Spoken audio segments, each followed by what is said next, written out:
for each and every one of you. Let us know where in the world you're tuning in from. We'd love to hear from you in the comments. Let's begin. I knew something was wrong the second Celeste started waking up earlier than me. Not to make breakfast, not to work out, not to read, but to leave the house before sunrise. Every single day. She'd glide past me with makeup already done, perfume freshly sprayed, hair styled like she was heading somewhere she wanted to be admired. She'd smile too politely and say, "Big morning ahead, don't wait up." That was the kind of sentence that doesn't belong in a marriage. Meanwhile, Lucas Hale, was living my regular routine, opening the repair shop, handling customers, wiping grease off my hands, drinking cheap coffee, try to ignore the feeling that my wife was already living a life that didn't include me. But today had its own strange electricity. Celeste texted me out of nowhere while I was tightening bolts on a Dodge truck. "We should maybe take a break. I think living apart could help me figure things out." Just like that. Like requesting extra napkins at a restaurant. I stared at the message with the wrench still in my hand, heart thudding, not out of heartbreak, but out of confirmation. The signs had been stacking for months. The secret of phone habits, the sudden nights with coworkers, the giggles she tried to swallow when her screen lit up, the way she guarded her purse like it held a bomb. She wasn't looking for space. She already gave that space to someone else. I wiped my hands on a towel, grabbed my phone, and calmly typed, "If that's what you want, okay." No begging, no chasing, no questions. She replied 5 minutes later with a long paragraph about personal growth and clarity and not losing each other but rediscovering ourselves. I didn't read past the first sentence. That night she packed quickly, barely meeting my eyes.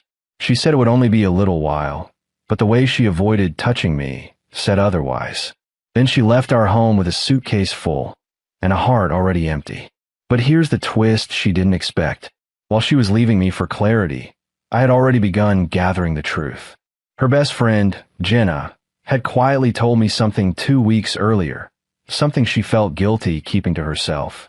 "Lucas, I don't know how to say this, but Celeste isn't where she says she is most nights." I didn't ask for details. I didn't react. I simply listened. Jenna mentioned dinners with a coworker, long drives to the other side of town, hotel receipts in her bag, late-night phone calls that didn't sound like office talk. I didn't act then. I was waiting for Celeste to make her move, and she finally had. So the day after she left, I did something unexpected, something she would never see coming. I decided to live, not out of spite, but out of justice. I showered, shaved, wore a clean denim jacket, and drove to a weekend vintage car festival, the only place that ever made me feel like myself. There, I met Sienna, a graphic design student photographing classic engines for a school project. Young, mid-20s, bright brown eyes, soft laugh. She wasn't flirting. She was just genuinely warm. She asked if she could take a photo of me next to a restored Camaro I had worked on years ago. Her words were simple. "You look like someone who finally exhaled after holding his breath too long." I didn't expect it, but the moment froze something in me. The moment where pain turned into clarity. She sent me the photo.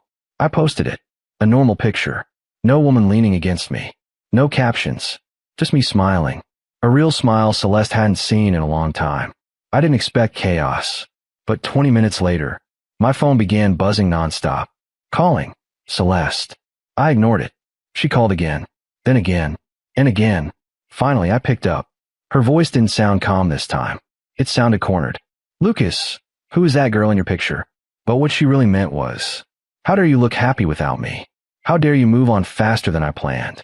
How dare you disrupt the game I thought I was winning?" And that's when I realized. Her panic was proof. The truth was finally shaking her. My revenge had already begun, and I hadn't even lifted a finger. The moment Celeste's voice cracked through the phone, something inside me shifted.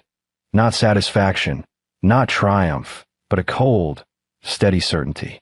For months she had watched me fade, shrink, doubt myself, blame myself for the distance she created. Now, for the first time, she was the one scrambling. "Lucas, answer me," she snapped. "Who is that girl? Don't play stupid. Don't you dare." I leaned against the hood of a car at the festival, letting the wind carry some of her anger away before I replied. "It's a photo someone took at the event," I said calmly. "Why does it matter? Why does it?" "Lucas, we're married." "Are we?" I asked, voice even. Because you walked out 2 nights ago, saying you needed to rediscover yourself. She went silent, but I could hear her breathing hard, like she'd run up a flight of stairs. Lucas, you posting that picture is disrespectful, she said, forcing her voice to a softer tone. People will think you're moving on. I nearly laughed. People. She meant him. The man she didn't think I knew about. Then maybe you shouldn't worry about how it looks, I replied. You're the one who needed space, remember? There was a long pause, too long, before she said, more quietly, can we meet tonight? Just talk. Talk. That was her emergency button. Every time she slipped up, every time she crossed a line, every time she wanted to reset the board, she used that word. Not tonight, I said. I've got plans. She sucked in a breath. Plans with her? I didn't respond. I didn't have to. Her jealousy was answering itself. Lucas, don't play games with me, she pleaded. Please. But she had played games with me for months, secretly, quietly, confidently, and now she felt even a hint of distance from me. She was losing her grip. I finally ended the call with a simple, take care, Celeste, and I didn't wait for her reply. Driving home that evening, I thought about everything that had led here. The late nights, the sudden showers when she came home smelling unfamiliar, the way she angled her phone away from me, even while texting, the new lingerie she bought but never wore around me, the extra lunch breaks that somehow lasted 3 hours. It wasn't a question anymore. I knew what she had been doing, but knowing wasn't enough. Not for what she put me through. I needed the truth, not rumors, not assumptions. And that's when fate handed me something sharp enough to cut through the final layer of her lies. Her best friend Jenna texted me, Lucas, I'm really sorry. There's something you should see. When I opened the attachment, my hands didn't shake. My heart didn't pound. I had already numbed myself long before this moment. It was a photo, a grainy one, a hotel lobby, late at night, but the two people in it were unmistakably clear. Celeste and a man I'd never met, walking close, laughing, his hand hovering at the small of her back like he'd touched it before. She wasn't rediscovering herself. She was rediscovering someone else. The anger didn't rush me. It settled in like a steady heartbeat, a determination, a quiet storm preparing its path. After staring at the photo for a long moment, I texted Jenna back. Thank you. Keep this between us. She replied instantly. I'm so sorry, Lucas. I should have told you earlier, but I didn't need apologies. I needed preparation. The next morning, I made breakfast like nothing had changed. Made my bed, opened the windows, cleaned the kitchen. The house felt lighter, like the walls themselves were relieved. I finally knew. I spent the afternoon at my shop, threw myself into work, fixed a transmission, and took a few walk-ins. And with every customer I helped, every bolt I tightened, I felt my mind sharpening. This wasn't going to be petty revenge. Not the kind she expected. Not the kind she could twist into a story to make herself the victim. No, my revenge would be clean, silent, and perfectly timed. Around sunset, while I was stacking tools, my phone buzzed again. Celeste. I didn't answer. Later, another buzz. A text this time. I'm outside. Please talk to me.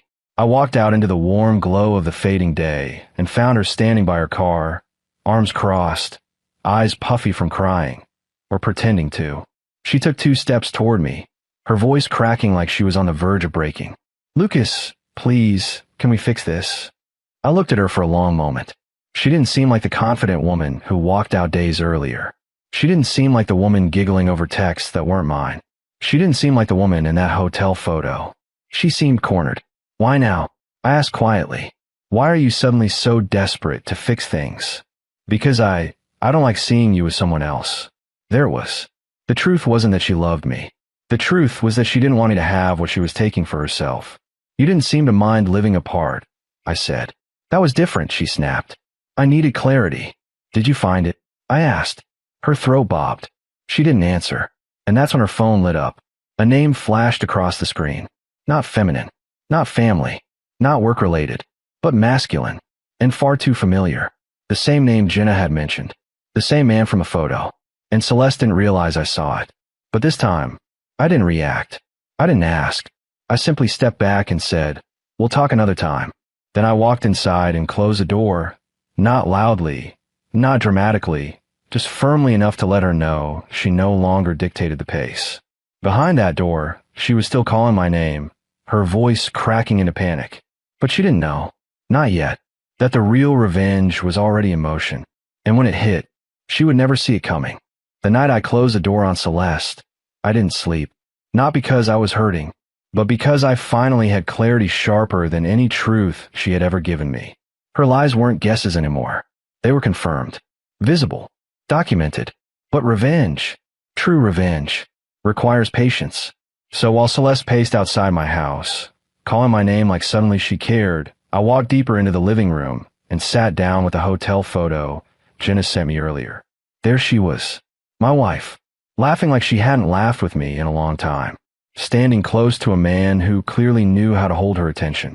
His name is Colton Shaw, 37, married once, divorced now, worked at the same marketing firm Celeste joined last year. Jenna had given me more details the next morning. He's been flirting with her since day one. They've been having these team meetings outside the office. I never liked it. My jaw didn't clench. My pulse didn't spike. I felt something calmer. The calm you feel when you finally see all the pieces of a puzzle that once tore you apart. And I quietly began arranging my next moves. The following week, I played the role of a man who wasn't shaken. Because truthfully, I wasn't. At the shop, customers came and went. I laughed with a kid who wanted his bike tires fixed. I helped an older couple change a battery. Everyone noticed I seemed lighter, freer, alive. Only one person didn't like that. Celeste. She showed up unannounced 3 times that week. Once with coffee, once with homemade cookies she never baked before, and once just to check in.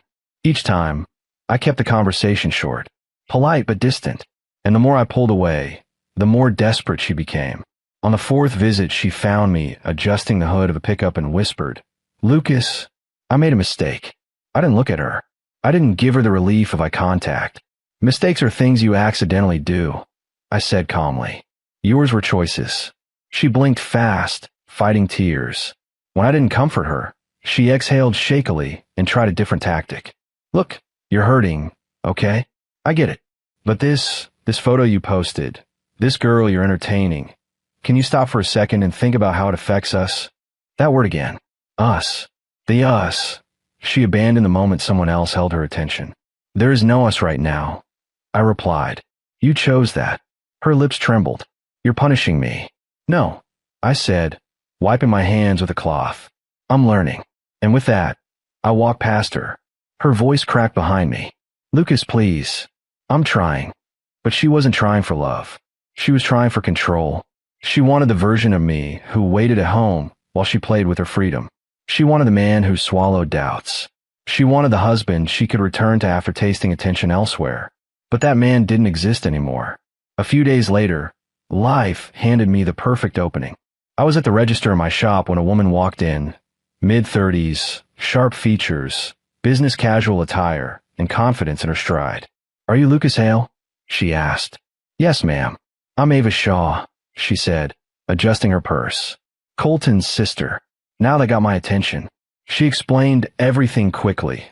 How she had seen Colton acting strange for months, how she suspected he was involved with someone already in a relationship, and how she stumbled upon a message on his laptop confirming it. "You were the name mentioned," she said gently. "I wanted to make sure you knew." I steadied myself before replying. "I knew, but thank you for confirming." She nodded with sympathy. "You seem strangely calm."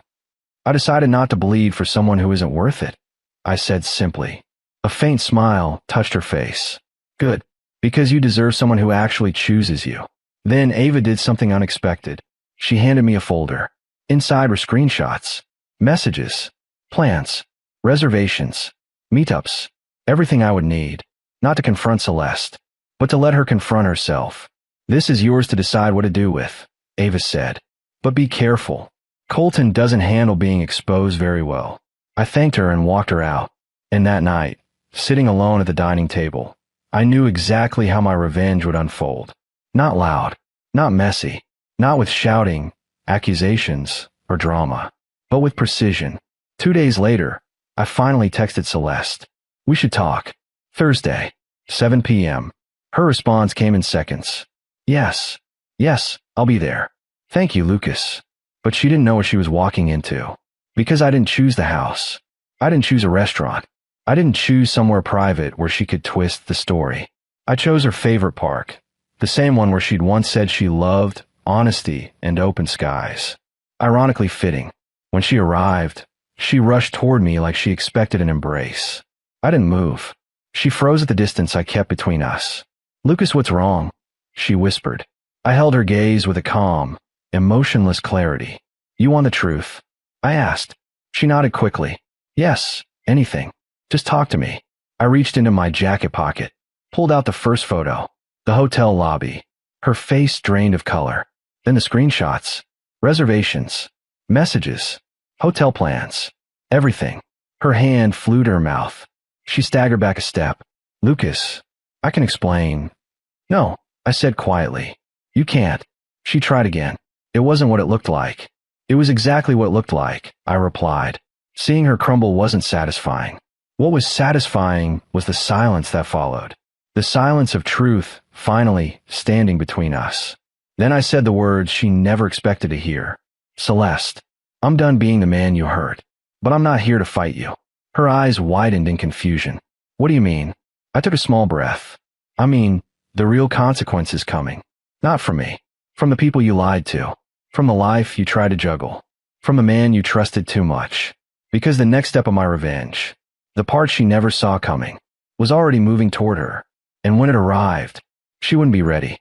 Celeste stood frozen in the park, tears streaking down her cheeks, her breath shaking like she'd been hit by a cold wind she never prepared for. But I wasn't done. Not with anger. Not with cruelty. With truth. "Lucas, please," she whispered, voice breaking. "Just tell me what you want from me." I looked at her quietly. For the first time, I wasn't seeing my wife. I was seeing a stranger who had finally been caught in her own maze. "I don't want anything," I said. "I just want this to end cleanly." Her head snapped up. "End? What do you mean end?" No, Lucas, we can go to counseling. We can fix this. I made a mistake." "You made months of mistakes," I said calmly. "Not one." She swallowed hard, desperation clawing through her voice. "I left because I was confused. I left because I thought you didn't care anymore." I raised a brow. "Does confusion normally check into hotels at midnight, Celeste?" Her knees wobbled. She had no argument left. But the real hit was still coming. "Why didn't you tell me sooner?" she whispered.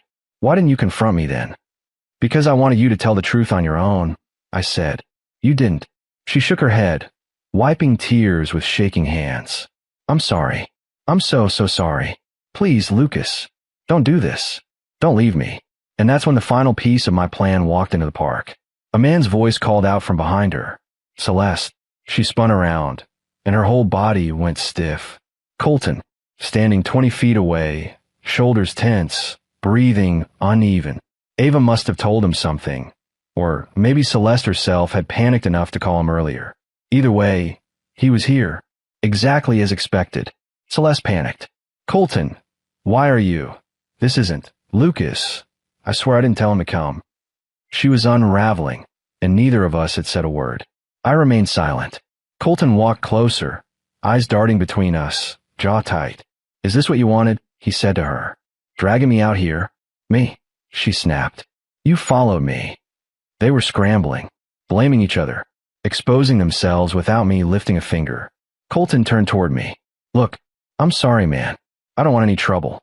"You won't get any," I said simply. Celeste stepped between us, voice trembling. "Lucas, don't do this. Don't throw everything away because of one mistake." One. My voice wasn't loud, but it was enough to make her chest rise and fall in panic. Then I pulled the final sheet of paper from my pocket. A printout Ava gave me. The hotel reservation with both their names. I held it out. Celeste's hand shook. Colton's face dropped. The truth sat between them like a silent bomb. "I didn't expose you," I said quietly. "You exposed yourselves." They didn't speak. They didn't move. They couldn't. Finally, I took a breath and gave Celeste the words she never prepared for. "I'm filing for divorce tomorrow." Her cry cracked through the quiet park. "Lucas, please, we can fix this. Don't do this to us." "There is no us," I said softly. "You ended it the night you chose someone else." She tried to grab my arm. I stepped back. "Lucas, I love you, she screamed. I shook my head. You loved attention. You loved feeling wanted. But you didn't love me. Colton didn't speak. He didn't defend her. He didn't stop her.